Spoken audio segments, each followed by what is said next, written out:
আমাদেরকে বলে হুজুর এক একজন মৌলানা এক একটা কথা বলে, আমরা সাধারণ মানুষ কি করব? সবসময় আপনারা বলেন।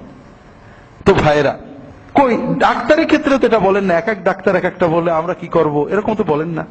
যাচাই বাছাই করেন কোন ডাক্তার ভালো, কোন ডাক্তারের কাছে দুই তিন ডাক্তার মতভেদ করলে আরো ভালো ডাক্তার ইন্ডিয়ায় চলে যান।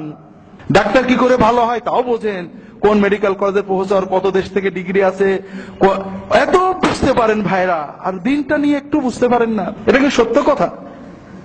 আপনি যখন দোকানে যান, বাজারে হাটে যান, প্রত্যেকে ডেকে আসেন আসেন আসেন আসেন, আমারটা সবচেয়ে ভালো, কিন্তু কই আপনি তো সবার কাছে যান না। আপনি বাছাই করে একটা দোকানে যান, তারপরেও দোকানদার, আমি তো গরু, আমার বুদ্ধি সাধ্য এইসব ব্যাপারে কম, দোকানে কিছু হুজুর আপনার জন্য মাছ রাখছি, ঢেলে দিয়েছে মাছ অনেক আগে। বাহাউদ্দিন পাশে বলছে, ভাই দুলা ভাই এই মাছ নিয়ে নেই, ইয়া কি হলো, এই মাছের ক্যান্সার আছে, এই যে এই দেখেন ঘা হয়েছে। তা আমি এরপর বাজারই বন্ধ করে দিছি। কথা হলো, আপনি তো মাছ দিলে ঢেলে দিতে দেবেন না, বলে রাখো, বেছে বেছে নেবেন, পুঁটি মাছটাও বেছে নেবেন, জিয়েল মাছটা বেছে নেবেন, আপনি কি বলে আলুটা বেছে নেবেন, পেঁয়াজটা বেছে নেবেন, পেঁয়াজের মতো জিনিস একবারে করে ঢেলে দিলেন না, রাখো আমি একটা একটা করে তুলবো। সব বোঝেন আপনি, আর আপনি দিন বোঝেন না, বাছাই করতে পারেন না, তাহলে আপনি কি মুসলমান? আল্লাহ কোরআনে বললেন, আল্লাযীনা ইসতামিউনাল কাওলা ফায়াত্তাবিউনা আহসানা, যারা কথা শোনে, কথা যাচাই করে ভালো ভালো কথাগুলো শুধু পালন করে।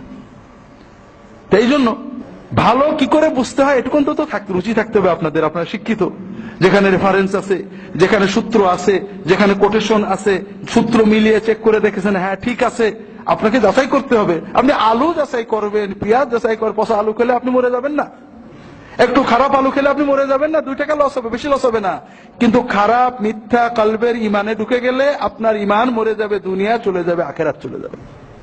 এই জন্য ভাইরা, আমাদের উচিত হবে বাজারে যে সিরাতুন নবীর উপরে ভালো বই দেখা, একজন নয় একাধিক লোকের বই দেখেন, যারা প্রসিদ্ধ লেখক। শুধু লেখক প্রসিদ্ধ হলে হবে না ভাইরা, জালিয়াতি সব জায়গায়। বর্তমান বাজারে এমন এমন প্রকাশক আছেন, খুব বই ছাপেন, বইয়ের উপর ঠিক আছে, নাম ঠিক আছে, ভিতরে সব ভিন্ন। বাজার থেকে যা পেয়েছেন ঢুকয়ে নাম দিয়ে বাজারে ছেড়ে দিয়েছেন। কাজেই লেখকের নাম, প্রকাশকের নাম, ভিতরের লেখা তথ্য আছে কিনা, যেখানে সন্দেহ হবে আলেমদেরকে নক করবেন। আপনার কিছু হলে ডাক্তারকে নক করেন, উকিলকে নক করেন, ইঞ্জিনিয়ারকে নক করেন, আলেমকে করবেন না। আলেমদের 2-5 জনকে দেখা করবেন, ইমানের তাড়নাই করবেন। তো ভাইরা, যেটা বলছিলাম, ভালো ভালো তথ্য নির্ভর রেফারেন্স আছে, প্রসিদ্ধ লেখকদের লেখা, প্রসিদ্ধ প্রকাশকদের প্রকাশিত সিরাত বইগুলো পড়েন। সিরাত পড়লে আপনার জীবনের সব কষ্ট দূর হয়ে যাবে। রাসূল